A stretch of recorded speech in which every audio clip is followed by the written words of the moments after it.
Te tengo que agradecer absolutamente todo lo que has hecho por este podcast en las últimas 2 semanas. Haberme seguido, haberme escuchado, haber compartido, haber guardado el podcast, haberlo descargado, haberme seguido en Instagram, en estar por ahí, en leer la página consuetudinariamente. Muchísimas, muchísimas, muchísimas gracias. De verdad que no tengo palabras para la abrumadora acogida que ha tenido el podcast por todas las redes y por todos los canales donde se transmite, especialmente desde Anchor y desde Spreaker. Gracias. Esto lo digo antes de comenzar la película del día de hoy, que se llama Dating Amber, del irlandés David Frame, que la vi anoche y que quedé todavía tengo el sabor de haber visto la película. Y no hallo cómo empezar con la sonrisa que debería empezar, porque mejor te lo cuento después de la entrada.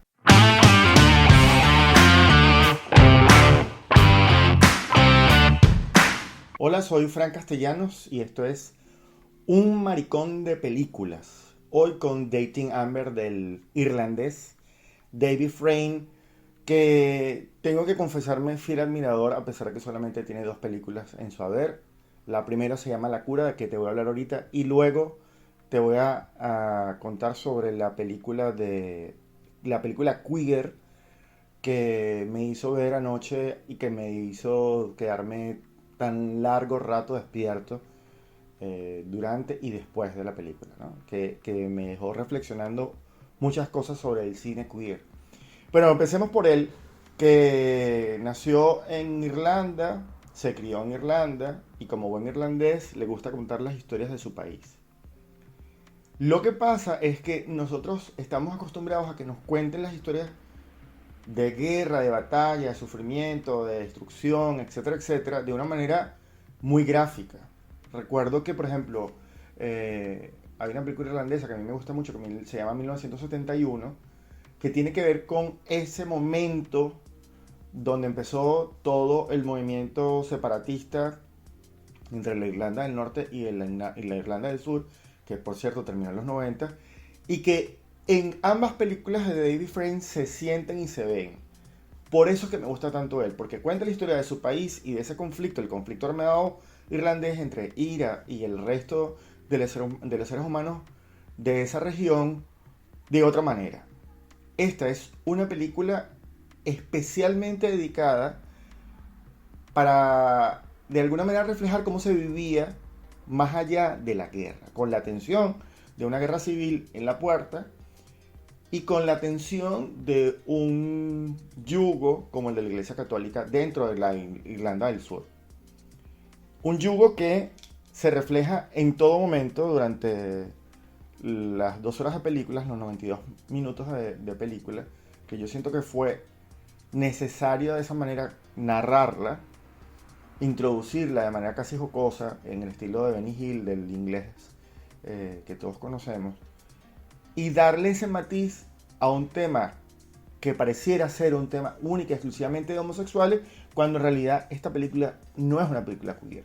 Es una película con 2 personajes queer, con 2 homosexuales, donde cuenta de otra manera la forma de entender la individualidad del ser humano. Me parece que es una película extraordinariamente buena.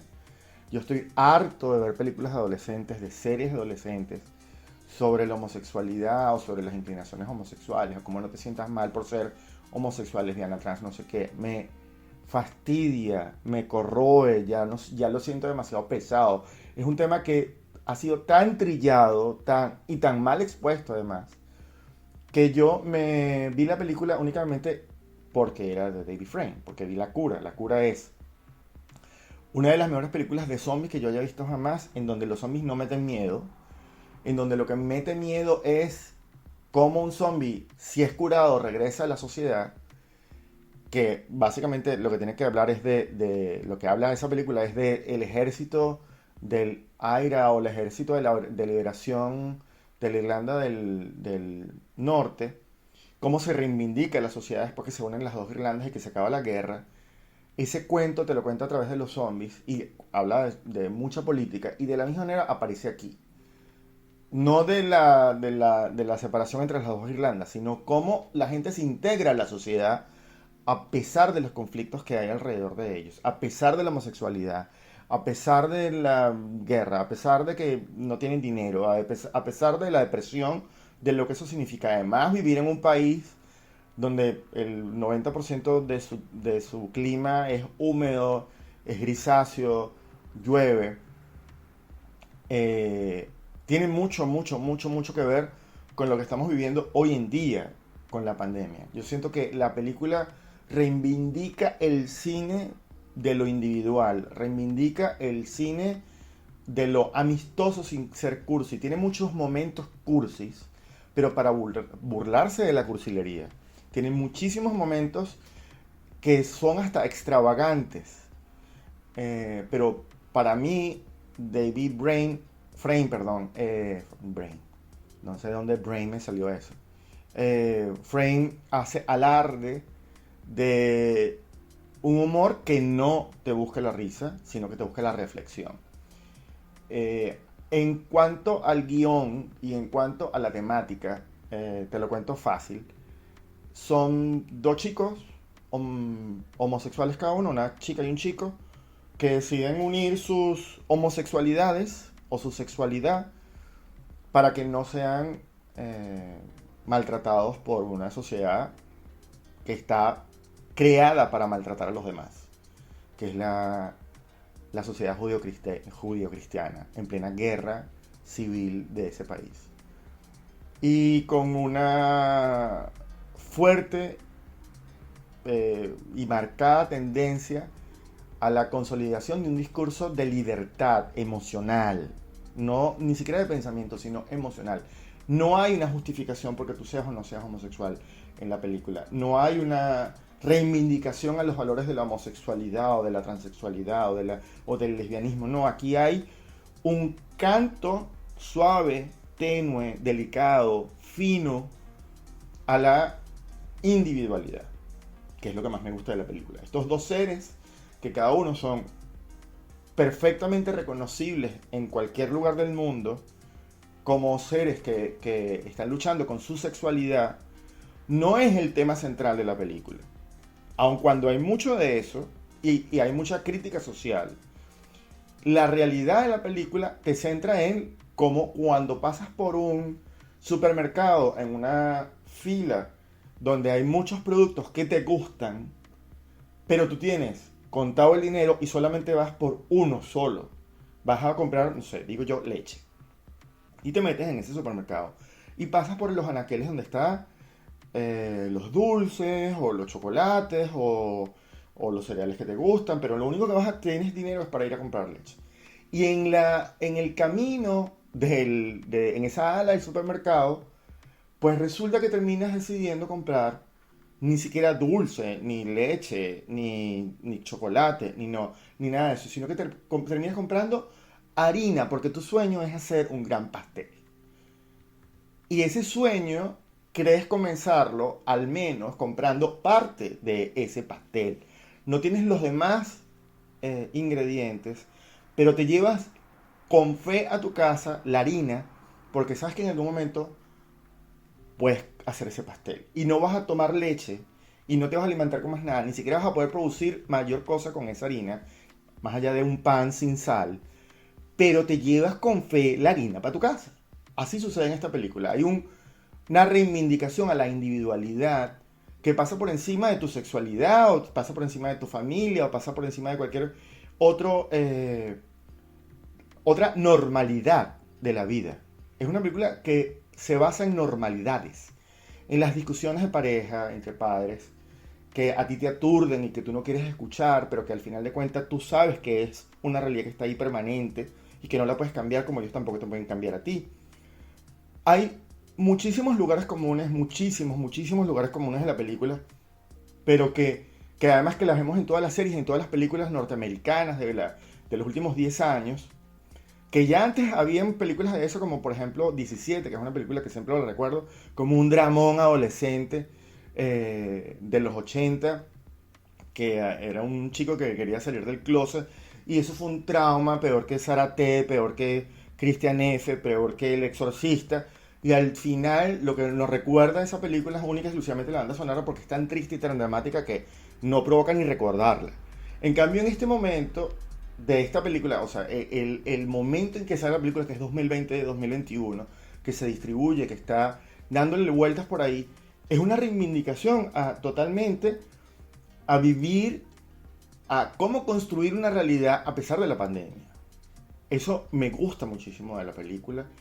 Vuelvo a decir que David Frame, con la primera película, que por cierto está actuada por Ellen Page, que ahora se llama Elliot Page, y que por eso fue que yo vi la película. Esa fue la razón por qué yo vi en aquel momento de La Cura. Porque a mí me gustaba mucho ella, ahora me gusta mucho él. Tengo ese problema todavía, no sé definir muy bien su sexualidad.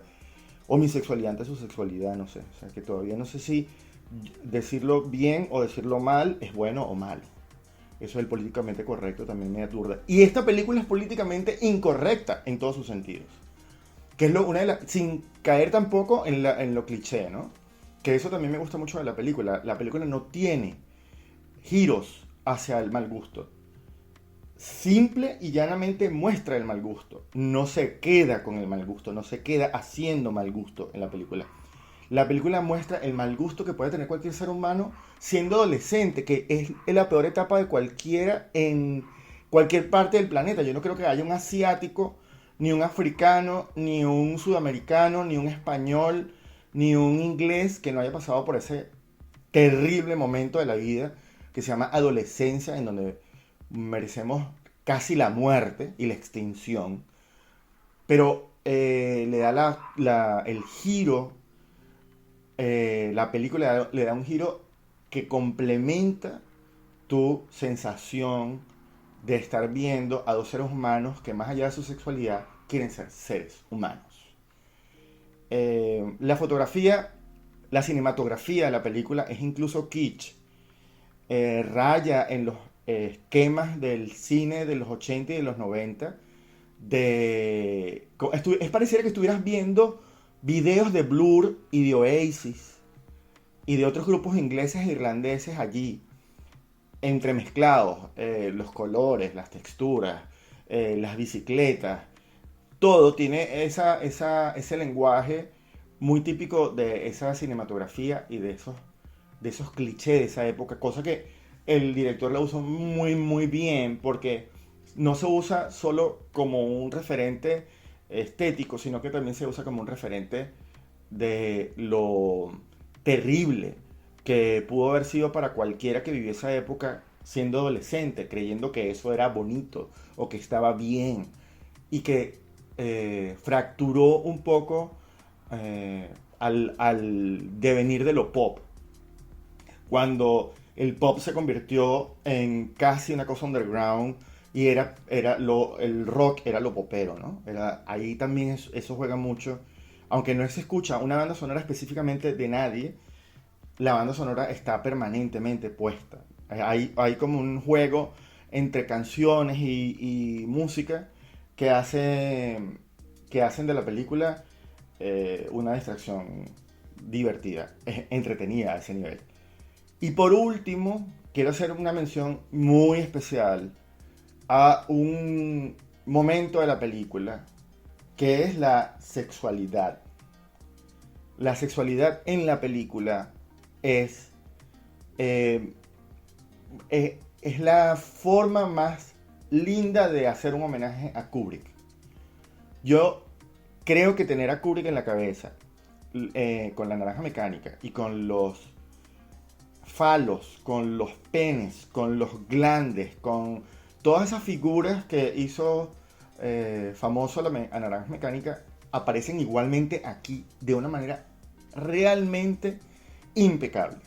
Creo que la película pasa de ser una película cualquiera, de una película de adolescentes cualquiera. Me recordó muchísimo al último bodrio que vi de Ryan Murphy que se llama Prom, que está en Netflix, que es un asco. Yo la vi porque yo quería ver un musical estilo Broadway, que como Broadway está perfecta, pero como el resto de la película está mal actuada, tiene mala química, los actores parecen chavorros. Tiene muchos momentos chéveres o buenos o divertidos y es entretenida, pero es un bodrio Nada más de recordarla me dio hasta como rabia. Pero bueno, volviendo a Dating Amber, esto es una película que no es de adolescentes, es una película de adultos para adultos heterosexuales. No es una película queer, sino que tiene personajes queer. Yo la recomiendo, no te quiero contar el final me parece estupendo, es un final digno de la película. Vela, búscala, bájatela, compártela si la tienes por ahí. Si yo la tengo, si la quieres, bueno, yo me escribes y yo veo cómo te la mando por Telegram, algo de eso. Altamente recomendable. No le doy 10 puntos, pero cerca de los 10 puntos. Está entre 8 y medio y 9. Y vuelvo a decir, yo he visto muchas películas, mucha película adolescente, y esta película realmente no es de adolescente. Bravo porque pude haber visto una película que me mantuvo durante todos sus 92 minutos con una sonrisa y con una reflexión que definitivamente hacen que sea valioso haber hecho este podcast para ti. Esto es Un Maricón de Películas, aquí en Estar Por Ahí.